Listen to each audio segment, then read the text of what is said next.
अस्सलाम वालेकुम फ्रेंड्स। आज हम पढ़ेंगे ट्रांसफ़र प्रॉपर्टी एक्ट 1882 का सेक्शन नंबर 6, जिस जिस सेक्शन 6 का टाइटल है व्हाट में बी ट्रांसफर्ड। तो सेक्शन 6 में जो है कि हम कौन कौन सी प्रॉपर्टी को ट्रांसफ़र कर सकते हैं, मगर सेक्शन 6 जो कह रहा है कि कुछ एक्सेप्शंस है, इन प्रॉपर्टीज़ को हम ट्रांसफ़र नहीं कर सकते। तो हम हर काइंड्स की प्रॉपर्टी को ट्रांसफ़र कर सकते हैं एक्सेप्ट जो सेक्शन 6 में दी गई है, इनको हम ट्रांसफ़र आगे नहीं कर सकते। तो सेक्शन नंबर 6 की जो सब क्लास ए है वो कहती है कि ऐसी प्रॉपर्टी जो आपको फ्यूचर में मिलेगी, तो उन प्रॉपर्टीज़ को आप आगे ट्रांसफ़र नहीं कर सकते। आपको फ्यूचर में मिलने के चांस हैं, तो ऐसी प्रॉपर्टी आप आगे ट्रांसफ़र नहीं कर सकते। जैसे कि किसी के फादर के डेथ के बाद उसे प्रॉपर्टी मिलनी है, तो वो भी आप प्रॉपर्टी किसी को आगे ट्रांसफ़र नहीं कर सकते आगे। और दूसरे के किसी रिलेटिव के मरने के बाद उसकी प्रॉपर्टी होगी, चांस है मिलने के फ्यूचर में, तो वो भी प्रॉपर्टी आप किसी को आगे फर्दर ट्रांसफ़र नहीं कर सकते। जैसे कि किसी का अंकल है, उसका कोई बेटा नहीं है, तो वो उसको है कि चांस है कि उससे प्रॉपर्टी मिलेगी, मैं भी उसको सेल कर दूँ, वो फ्यूचर में मुझे ही मिलेगी, तो ऐसे आप प्रॉपर्टी उसको ट्रांसफ़र नहीं कर सकते। सेकेंड पॉइंट है right of re entry. Right of re entry lease में होता है। ऐसी प्रॉपर्टी ऐसी आपने कोई कंडीशन लीज में लगाई है कि अगर आपने उस कंडीशन की ब्रीच कर दी तो मेरा उस पर री एंट्री का राइट है। जो री एंट्री का राइट सिर्फ जो प्रॉपर्टी देता है उसी का होता है। तो जो री एंट्री का राइट है वो आप किसी को ट्रांसफ़र नहीं कर सकते। ऐसे नहीं कि आपने किसी को घर रेंट पे दिया, उसने कोई कंडीशन ब्रीच की, तो आपका उस पर री एंट्री का जो राइट है वो आपका कोई फ्रेंड के लिए मुझे दे दो, उसने कोई कंडीशन ब्रीच किया तो मैं उस पर री एंट्री कर लेता हूँ, तो आप उसे री एंट्री का जो अपना राइट है वो ट्रांसफ़र नहीं कर सकते। उसके बाद तीसरी पॉइंट है ईजमेंट। तो ईजमेंट का मतलब है किसी और प्रॉपर्टी पे आपका जो राइट है वो आप किसी को ट्रांसफ़र नहीं कर सकते। जैसे कि right of air, right of वे, तो ऐसी प्रॉपर्टी ऐसा जो अपनी जो राइट है वो आप किसी को प्रॉपर्टी है ट्रांसफ़र नहीं कर सकते। जो ईजमेंट का मतलब है कि right of way, right of air, ऐसा कोई राइट है जो वो आप किसी को आगे वो प्रॉपर्टी किसी को आगे ट्रांसफ़र नहीं कर सकते।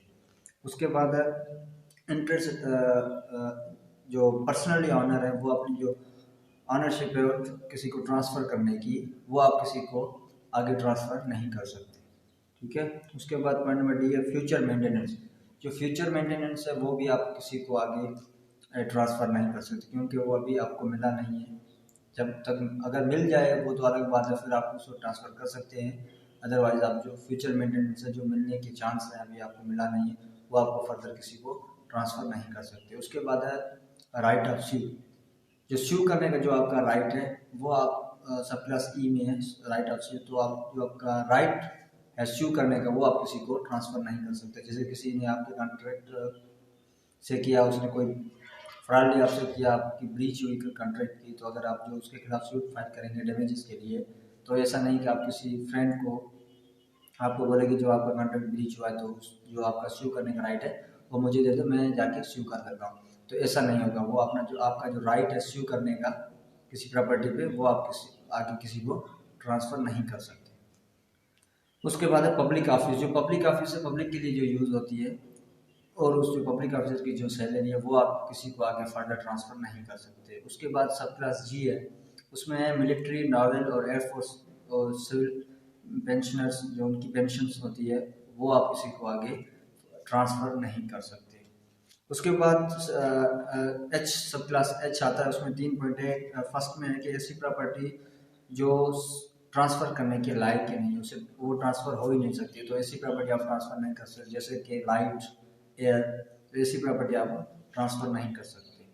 उसके बाद दूसरा है कि अनलॉफुल ऑब्जेक्ट और अनलॉफुल ऑब्जेक्ट और कंसीडरेशन। अनलॉफुल ऑब्जेक्ट और अनलॉफुल कंसीडरेशन जो सेक्शन नंबर 23 कॉन्ट्रैक्ट एक्ट 1872 के अंदर जो आते हैं, वो आप किसी को ट्रांसफ़र नहीं कर सकते। ऐसा जो कॉन्ट्रैक्ट हो जिस पे लीगल ऑब्जेक्ट हो जिसका और कंसीडरेशन लीगल बेस पे हो, तो वो आप किसी को आगे ट्रांसफ़र नहीं कर सकते। उसके बाद है, और इसमें तीसरी पॉइंट है कि जो डिस्क्वालीफाई पर्सन हो, डिस्क्वालीफाइड ट्रांसफर हो, जो लॉ के हिसाब से अकॉर्डिंग टू लॉ वो डिस्क्वालीफाइड है, उसको आप प्रॉपर्टी ट्रांसफ़र नहीं कर सकते। और लास्ट है इसका आय। उसमें है कि अगर अनट्रांसफरेबल राइट, जो ऐसी जो टेनेंट के पास ऑक्यूपाई प्रॉपर्टी जो अनट्रांसफरेबल है तो वो भी आप किसी को ट्रांसफ़र नहीं कर सकते। और दूसरा इसमें फार्मर की लैंड पे अगर कोई रेवेन्यू रहता है, जो टैक्स है, अगर वो रेवेन्यू अभी तक ड्यू है तो आप वो प्रॉपर्टी ट्रांसफ़र नहीं कर सकते। तो सेक्शन नंबर 6 बेसिकली यही कह रहा था, कुछ एक्सेप्शंस थी जो हम प्रॉपर्टी किसी को ट्रांसफ़र नहीं कर सकते। वैसे हम हर काइंड की प्रॉपर्टी को ट्रांसफ़र कर सकते हैं, मगर ये कुछ एक्सेप्शंस थी सेक्शन नंबर 6 में, जो ये प्रॉपर्टीज़ है ये हम किसी को आगे ट्रांसफ़र नहीं कर सकते। तो ये सेक्शन था हमारा 6। अगर आपको वीडियो अच्छी लगी तो लाइक करें, शेयर करें और मेरे चैनल को सब्सक्राइब करें। Thanks for watching. अल्लाह हाफ़िज़।